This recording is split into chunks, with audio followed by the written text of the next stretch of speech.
বাবা একটা ইনকাম নাই, সবাই বেঁচে কে আগে সংসারে ই করছি, যাই সরকারি ডিব্বাতে বই থেকে গা।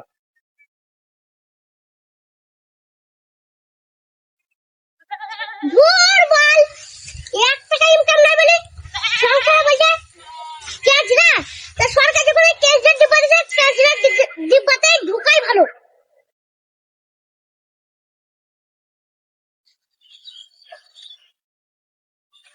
এবার তুই আমি কাজা এটা আমিও তো কাজ না। শালা কি করবো রে, একদম শালা ভালো লাগে না। বাল টাকা পয়সা না ইনকাম করতে পারলে কি সংসারে ক্যাঁচড়া হয়ে গেলাম? সংসারের লোক বোঝে ক্যাঁচড়া, এত ভালো সকলটা তাও বোঝে ক্যাঁচড়াটা। সরকার যখন ক্যাঁচড়া ডিব্বা দিয়েছে, সেটা ক্যাঁচড়া ডিব্বাতেই ঢুকে পড়ি গা, যা হবে হবে।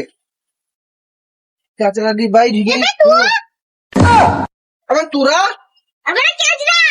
তোরা ক্যাঁচড়া? হ্যাঁ, যা শালাবে, আমিও তো ক্যাঁচড়া। এবার তাহলে আমরা তিনজনে কাজ না। আমরা তিনজনের ক্যাঁচড়া তো তাই লিখুন। ভাই ও বন্ধুরা, যদি আমরা এই দুনিয়ার বুকে আমরা তিনজনে এখন ক্যাঁচড়া হয়ে গেছি, মানে সরকারের কাছেও ক্যাঁচড়া এবং ঘরের লোকের কাছেও ক্যাঁচড়া। তা ভিডিওটা ভালো লাগলে লাইক শেয়ার কমেন্ট একটু করে দিও ভাইরা, আমরাই ক্যাঁচড়া।